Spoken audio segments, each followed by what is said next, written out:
तो 3 साल का बिल्कुल फ़ायदा मिलेगा, क्योंकि कभी-कभी ये होता है कि गवर्नमेंट एग्ज़ाम्स 1-2 नंबर से भी रह जाते हैं बच्चों के, तो उनको और मौके मिलेंगे एग्ज़ाम देने के। क्योंकि रिजर्वेशन एक ऐसी चीज़ हो चुकी है आज के टाइम पे कि हम जनरल वालों को बहुत कम मौके मिलते हैं। ओबीसी वाले और जनरल वाले उनके लिए तो उनके लिए भी नहीं है, बट जो लोअर कास्ट के हैं उनके लिए तो है। सरकारी एग्जाम तो सरकारी नौकरी सरकारी होती है, प्राइवेट में तो देखो यही होता है हाल। फिर तो बेकार है आदमी, फिर तो जिंदगी निकल जाती है ऐसी। फिर तो बेचारा प्राइवेट ही करेगा, मजदूरी करेगा, झाड़ी मजदूर बन जाएगा, क्या करेगा बेचारा। नमस्कार, आप देख रहे हैं न्यूज वॉच इंडिया और मैं हूं आपके साथ स्तुति झा। अभी हाल ही में यूपी में योगी सरकार ने यूपी पुलिस की भर्ती को लेके एक बहुत बड़ी छूट दी है। एज को लेके छूट दी है। पहले यूपी पुलिस की जो गवर्नमेंट जॉब की भर्ती की एज थी वो 18 से 22 साल तक थी। अब वो चीज 25 साल तक कर दी गई है, 18 से 25 साल। तो 3 साल की छूट मिली है। तो उसी के ऊपर हम कुछ गवर्नमेंट जॉब के एस्पिरेंट से बात करेंगे। तो चलिए जानते हैं उस पर उनकी राय क्या है और वो क्या बोलते हैं। यूपी सरकार ने यूपी पुलिस का जो एज रिलैक्सेशन है वो 3 ईयर कर दिया है, 3 साल कर दिया है। तो उस पे क्या लगता है, जो 3 साल जो एक्सटेंड किया है एज यूपी पुलिस के लिए, तो आपको लगता है इससे कुछ फायदा मिलेगा जो गवर्नमेंट एग्जाम के एस्पिरेंट्स हैं उन लोग को? बिल्कुल मिलेगा। जैसे कि पहले 18 से 22 साल की उम्र थी जिन बच्चों को यूपी पुलिस के लिए प्रिपेयर करना था, अब 18 से 25 हो गई है। तो 3 साल का बिल्कुल फ़ायदा मिलेगा, क्योंकि कभी-कभी ये होता है कि गवर्नमेंट एग्ज़ाम्स 1-2 नंबर से भी रह जाते हैं बच्चों के, तो उनको और मौके मिलेंगे एग्ज़ाम देने के। उनके पास इतना कम टाइम नहीं रहेगा। आज 20-21 साल में ग्रेजुएशन लोगों की पूरी होती है, तो उसके बाद आपको प्रिपेयर करने के लिए इनफ टाइम है, आप प्रिपेयर कर सकते हैं। और जिस तरीके से प्रोटेस्ट होता है, लीक होते हैं पेपर्स, तो उनमें भी बच्चों को बहुत फ़ायदा है इस चीज़ का कि अगर एज लिमिट बढ़ी है। मेनली पेपर जो लीक हुआ है उसके बाद ही स्टूडेंट्स ने भी प्रोटेस्ट किया था, उन लोगों ने मांग की थी गवर्नमेंट से, उसके बाद ही हुआ है ये सब। हाँ, तो ये अच्छा, हमारी गवर्नमेंट ने ये अच्छा डिसीजन लिया है कि 3 साल बढ़ा दिया है और इससे बहुत रिलैक्सेशन मिलेगा बच्चों को। क्या लगता है इससे जो गवर्नमेंट एग्जाम के एस्पिरेंट्स हैं उनको फायदा मिल रहा है कुछ? जी हाँ, मेरे हिसाब से तो मिल रहा है, क्योंकि जहाँ तक अभी जैसे मेरे मित्र ने बताया कि अभी 21 से पहले पहले 18 से 22 थी, अब 18 से 25 हो गई। तो ये जो 3 साल का जो गैप लगा है, ये काफ़ी सही है, क्योंकि ग्रेजुएशन की भी उन्होंने बात करी, तो भी एक बात हद तक सही है, क्योंकि अभी मैं 21 साल का हो गया, मेरी ग्रेजुएशन चल रही है और उसके बाद मैं इस चीज़ के लिए पढ़ाई करूँगा, तो मुझे एक स्पेसिफिक टाइम मिल जाएगा कि मुझे इतने से इतने गैप में पढ़ना है और इस हिसाब से मैं फिर अपीयर भी कर सकता हूँ। तो ये काफ़ी एक बढ़िया जो कि प्रोत्साहन है गवर्नमेंट ने दिया है, तो ये काफ़ी बढ़िया चीज़ है। अच्छा, कई बार ये भी बोला जाता है कि कुछ स्टूडेंट है जो पैसे दे के भर्ती करवा रहे हैं, तो उन मतलब जो भर्ती पैसे दे के, ये वाली चीजें सही है? जी, मेरे हिसाब से ये चीज़ तो बहुत गलत है। अगर ऐसे सुनने में भी आ रही है चीज़ें कि पैसे देकर, क्योंकि मैंने अभी तक तो ऐसे मेरे को कोई खबर आई नहीं है कहीं से भी, क्योंकि मैं भी पढ़ाई कर रहा हूँ इस चीज़ के लिए। तो मैंने अभी तक सुना नहीं है कि पैसे देकर बच्चे भर्ती हो रहे हैं, क्योंकि सरकार इतनी लापरवाही अपनी जनता के साथ नहीं करेगी कि किसी को भी कि अरे-गरे को ले लिया और पैसे देके भर्ती करवा दिया। तो ये तो बहुत गलत चीज़ है और आगे होनी भी नहीं चाहिए, और सरकार से मेरी यही अपेक्षा रहेगी कि वो ये चीज़ें ना ही करे, तो बहुत बढ़िया रहेगा।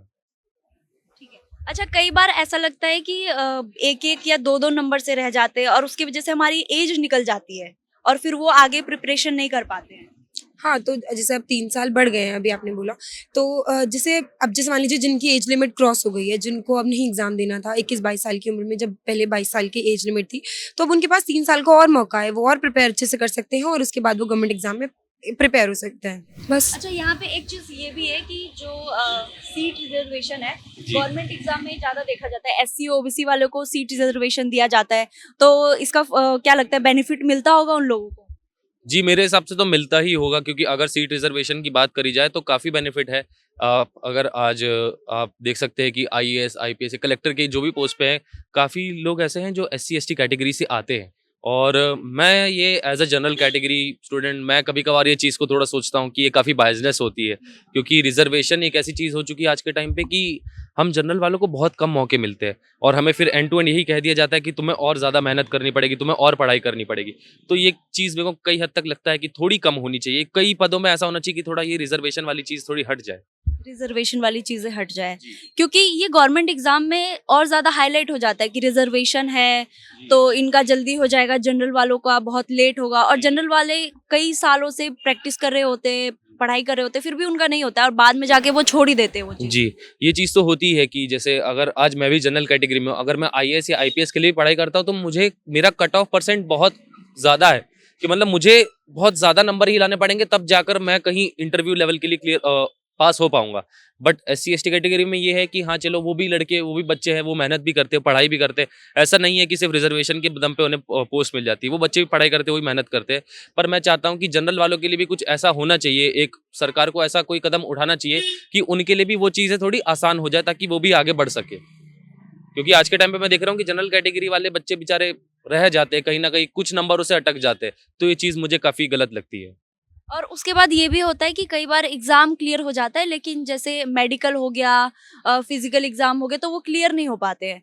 तो उसके बाद पैसे की मांग की जाती है। कई बार सुना गया है कि एग्जाम क्लियर हो गया है, लेकिन फिजिकल और मेडिकल के लिए पैसे चाहिए होता है। तो ये बच्ची से वो कितना हद तक सही लगता है आपको? मुझे देखिए, अगर आप ये बात अगर कहेंगे कि पैसे देकर फिजिकल या जो भी मेडिकल एग्जाम्स है वो क्लियर कराए जाते हैं, तो ये चीज़ मुझे कहीं हद तक गलत लगती है। कि अगर सरकार में आज भी कोई ऐसे अधिकारी हैं, तो मेरी सरकार से ये दरख्वास्त रहेगी कि उन्हें हटाया जाए, उन्हें जल्द से जल्द बर्खास्त किया जाए, क्योंकि ये चीज़ें बहुत गलत है। आगे अगर आने वाले सिस्टम को बहुत ख़राब कर रही है ये चीज़ें। क्योंकि अगर हम किसी को भी, विद्यार्थी को कोई भी आ रहा है, चलो वो लिख कर आ रहा है, पर उन चीज़ों में वो अच्छा नहीं है, जो जहाँ सरकार को उस चीज़ की ज़रूरत लग सकती है, जनता को उन चीज़ों की ज़रूरत पड़ सकती है, तो वो किसी काम की नहीं है। तो ये चीज़ें तो बहुत गलत है, ये बंद होनी चाहिए। वैसे मैंने जैसे आपको पहले ही बताया था कि मैंने आज तक ऐसा कभी सुना नहीं है, बट हो सकता है कि अगर कहीं जिलों में कोई जगह हो रहा हो, तो ये चीज़ें कम होनी चाहिए। अच्छा, एक सवाल मेरा और है कि लोग बहुत टाइम तक मेहनत करते हैं, 1 या 2 नंबर से पीछे रह जाते हैं। तो अगर कई बार ऐसा होता है 1 नंबर से या 2 नंबर से पीछे रह जाते हैं, तो ऐसा होना चाहिए कि अगर 1-2 नंबर कम रह गया तो छूट दे दे सरकार, गवर्नमेंट ऐसा कुछ करे। क्योंकि SC OBC में देखा जाता है कि उनका नंबर को बहुत कम होता है जनरल के अकॉर्डिंग, तो उनको बहुत ज़्यादा छूट दी जाती है। तो जनरल वालों की ये कभी मांग उन्होंने की नहीं? जी, मेरे हिसाब से तो अगर मैं एज़ अ जनरल कैटेगरी और एज़ एन एस्पिरेंट, मैं ये बात ज़ाहिर-सी बात है, मैं भी कहना चाहूँगा कि अगर हम 1 या आधे नंबर से भी रह जा रहे हैं, तो उतना हमें, कम से कम उतनी छूट तो हमें देनी चाहिए कि हाँ, चलो पास कर दिया जाए। क्योंकि ऐसा तो है नहीं कि हम कोई 10 नंबर या 15 नंबर से पीछे रह रहे हैं, तब तो ख़ैर कोई बात नहीं होती है। बट अगर 1 आधे नंबर से भी रह जा रहा है कोई बच्चा, तो उसे थोड़ी बहुत तो छूट मिलनी ही चाहिए। अगर SC ST वाले बच्चों को भी मिल रहा है, तो हमें भी उतनी छूट तो मिलनी ही चाहिए। ये यूपी पुलिस में अभी 3 साल की जो एज रिलैक्सेशन मिली है जनरल वालों को, और SC OBC वालों को 8 साल हो गई है। उनको तो पहले से ही थी, बट उनकी और बढ़ गई है। तो क्या लगता है, ये जो एज रिलैक्सेशन मिला, इससे कुछ बेनिफिट हो रहा है मैम या होगा आगे? एक्चुअली मैम हमें तो नहीं हो रहा, बट जो OBC वाले और जनरल वाले उनके लिए तो उनके लिए भी नहीं है, बट जो लोअर कास्ट के हैं उनके लिए तो है। तो हम चाहेंगे कि हमारे लिए भी मतलब जो ईयर है, मतलब वो किए जाए, मतलब आगे बढ़ाया जाए कि हमें भी थोड़ा बेनिफिट हो, हम भी आगे चल के मतलब गवर्नमेंट जॉब की तैयारी करें और अचीव कर सके, मतलब कोई सा भी गवर्नमेंट जॉब ले सके। गवर्नमेंट जॉब की तैयारी कर रहे हो आप? अभी तो कर रहा हूँ मैम, बट चीज की? मैम अभी यूपी पुलिस का कर रहा हूँ। UP police? Yes ma'am. तो यूपी पुलिस का भी फॉर्म निकला था 31 दिसंबर को, और आखिरी है 30 जनवरी को। तो फॉर्म भर दिया आपने? यस मैम, फॉर्म तो मैंने भर दिया है, बट अभी मैं एग्जाम की तैयारी कर रहा हूँ कि मतलब आगे कैसे करना है। एग्जाम की तैयारी कैसे करते हैं? उसमें कुछ डिफिकल्टीज वगैरह आती है? मैम डिफिकल्टीज तो आती है, बट जैसे ऑनलाइन है, तो अगर हम ऑफलाइन अगर हम कोई कोचिंग करते हैं, तो हमारा फीस मतलब बहुत ज़्यादा होता है, तो हम उससे थोड़ा अवॉइड करते हैं। बट हम हाँ, ऑफलाइन को, यस मैम। बट ऑनलाइन हम यूट्यूब से भी, हम बहुत सारे चैनल से जो उस पर हम पेपर की तैयारी कर सकते हैं। बस यही। आपको क्या लग रहा है, इससे एज रिलैक्सेशन से कुछ बेनिफिट मिलेगा? हाँ, बेनिफिट तो हैं। जैसे बहुत से बच्चे हैं फॉर्म नहीं भर पा रहे, इस चीज़ से फॉर्म भर जाएंगे काफ़ी, और उनको तैयारी अपॉर्चुनिटी, करते करते हाँ, तैयारी कर रहे हैं काफ़ी दिनों से, उन्हें अपॉर्चुनिटी मिलेगी फॉर्म भरने की। पर ये है कि जॉब मिलती कहाँ है। अभी पिछली बार यूपी पुलिस के फॉर्म निकले थे, उसमें पेपर लीक हो गया, नहीं लीक हुआ, जिन्होंने पेपर दिए हैं उनका रिजल्ट नहीं आया, कब से बैठे, ऐसे क्या पता ये हो, मतलब वही यही जो इतनी सारी प्रॉब्लम्स आई है, इसके बाद ही बहुत सारे जो स्टूडेंट हैं जो गवर्नमेंट एग्जाम की तैयारी कर रहे हैं, उन लोगों ने भी गवर्नमेंट से अप्रोच किया। उसके बाद ही ये एज वाला जो एज रिलैक्सेशन वाली जो चीजें हैं, ये आगे बढ़ी है। हाँ। 22 साल से अब 25 साल कर दिया गया, पहले 18 से 22 था। हाँ, तो बहुत अच्छी बात है ये बच्चों के लिए, और अच्छी बात है। सब हम भी भर रहे हैं फॉर्म, हम तो SSC की तैयारी कर रहे हैं, SSC की तैयारी कर रहे हैं, SSC में भरते रहते हैं, पेपर देते हैं। अब वो है कि निकल जाए अपना बहुत अच्छी बात है। सरकारी एग्जाम तो सरकारी नौकरी सरकारी होती है, प्राइवेट में तो देखो यही होता है हाल कितना बट जो हम गवर्नमेंट एग्जाम हम चाहते हैं करना, बट ये बहुत मुश्किल है। अभी तो कंपटीशन बहुत सारी बढ़ गई है, competition ही बहुत ज्यादा है। कंपटीशन बहुत सारी बढ़ गई है, इसलिए हम चाहते हैं कि मतलब गवर्नमेंट जॉब और बढ़ाई जाए, कि हमें भी थोड़ा मतलब जॉब अचीव करने का मौका मिले। जो सीट्स और बढ़ाई जाए अभी Yes, तो ma'am. एक सीट्स सीट और पे बढ़ाए। 3000 4000 ऐसे आते हैं बच्चे एक सीट पे, तो इसलिए थोड़ा होना अभी चाहिए। तो यूपी पुलिस में 32,000 कुछ या फिर 36,000 32,000 है। और बेरोजगार कितने हैं, मतलब कम से कम 32,000 में 32 लाख लोग 32 लाख से भी ज्यादा ही भरे जाएंगे, और क्या 32,000 में निकले हैं फॉर्म, तो वो तो है ही है। और उसमें 32,000 में भी अलग अलग कैटेगरी है, जिसमें फीमेल मेल्स का अलग है, अलग अलग ग्रुप डिवाइड है। ग्रुप डिवाइड है, ओबीसी के इतने हैं, ये वो है। अब ओबीसी में कितने सारे बच्चे होते हैं, जनरल में कितने होते हैं, अब थोड़ा ही कैटेगरी होती है इनमें से। अच्छा, ये सीट रिजर्वेशन को लेके जो है एससी ओबीसी को जो इनको बेनिफिट मिलता है, तो क्या लगता है इनको बेनिफिट है? मैम अभी तो मुझे नहीं लगता है कि बेनिफिट है, बट आगे चल आप जनरल से आते हो या किससे? मैम अभी तो मैं ओबीसी से आता हूँ, तो बेनिफिट मिला है कुछ मैम अभी तो बेनिफिट कोई नहीं मिला हमें। तो परसेंटेज अगर हम एग्जाम देते तो परसेंटेज बहुत ज़्यादा बढ़ाए जाते, कट ऑफ बहुत ज़्यादा आता है, इसलिए हम चाहते हैं कि थोड़ा कम हो, कि हम भी थोड़ा मतलब हम भी सीट पाने के लिए मतलब पा सके हम भी सीट। कुछ है इसका रिजर्वेशन का बेनिफिट मिल रहा है जनरल को एससी ओबीसी को? क्यों नहीं मिलेगा, मिलेगा क्यों नहीं, रिजर्वेशन का मिलेगा क्यों नहीं मिलेगा।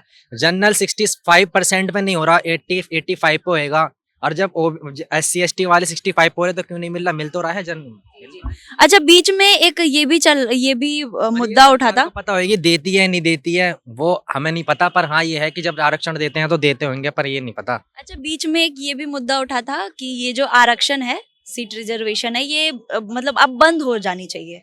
क्या लगता है, बंद होनी चाहिए आपके हिसाब से? नहीं, मेरे हिसाब से नहीं होनी चाहिए। और जो जनरल वाले नहीं, इतनी नौकरी मेहनत देते हैं, ये बहुत बड़ी बात। जनरल वाले नौकरी कर मतलब मेहनत करते हैं, वो बात एक नंबर मैं से कह दो रहा हूँ, नंबर से मैं- रह जाते हैं। मैं कह रहा हूँ सबको होना चाहिए। पहली बात नौकरी दो, तुम नौकरी नहीं है, तुम प्राइवेट में देखो, कम से कम प्राइवेट में नौकरी नहीं मिल रही, सरकारी तो बहुत दूर की बात रही। कम से कम 1000 आदमी इतना, अब प्राइवेट वाले का कहते हैं कि भाई तुम निकल जाओ, तुम्हारे सामने तुम्हारे 100 और आगे बैठे हैं तुम्हारे, तुम चले जाओगे, 100 और बंदे हैं तुम्हारी जगह पे।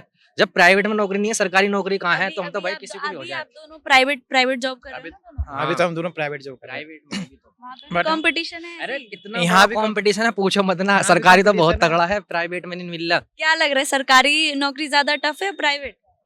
प्राइवेट प्राइवेट अरे तभी तो इंसान भाग रहा है सरकारी के पीछे। भाग क्यों रहा है सरकारी के पीछे? क्योंकि फ्यूचर सेफ हो जाता है सरकारी में, और ऊपर से मेन बात है कि आरक्षण मिल, मतलब हर चीज होती है सरकारी में। सरकारी के पीछे इंसान पागल क्यों है, इसलिए तो है सरकारी के पीछे, कि प्राइवेट में तो प्राइवेट ही है, सब प्राइवेट का तो। पर ऐसा भी तो होता है कि सरकारी नौकरी की तैयारी करते ही करते एज निकल जाती है, फिर उसके बाद आगे जॉब भी नहीं मिलती, ना प्राइवेट में मिलती है ना सरकारी में मिलती है, फिर वो लोग क्या करते होंगे? फिर झाड़ू मारते होंगे फिर तो बेकार है आदमी, फिर तो जिंदगी निकल जाती है ऐसी। फिर तो बेचारा प्राइवेट ही करेगा, मजदूरी करेगा, झाड़ी मजदूर बन जाएगा, क्या करेगा बेचारा। पढ़ लिख के भी कम सैलरी में पढ़ लिख के भी ग्रेजुएशन करेगा, जब नौकरी नहीं लगती तो बेचारा वही करेगा, दाढ़ी मजदूरी, और करेगा क्या। जैसा कि अभी आपने देखा कि जो स्टूडेंट्स हैं जो गवर्नमेंट जॉब की तैयारी कर रहे हैं, उनकी राय क्या है। ज़्यादातर लोगों को इस बात की खुशी है कि 3 साल और ज़्यादा एक्सटेंड हो गया है और उनको और ज़्यादा मेहनत करने का और ज़्यादा प्रैक्टिस करने का मौका मिलेगा। तो इसी के साथ देखते रहिए न्यूज़ वॉच इंडिया। मैं हूँ आपके साथ स्तुति झा। धन्यवाद।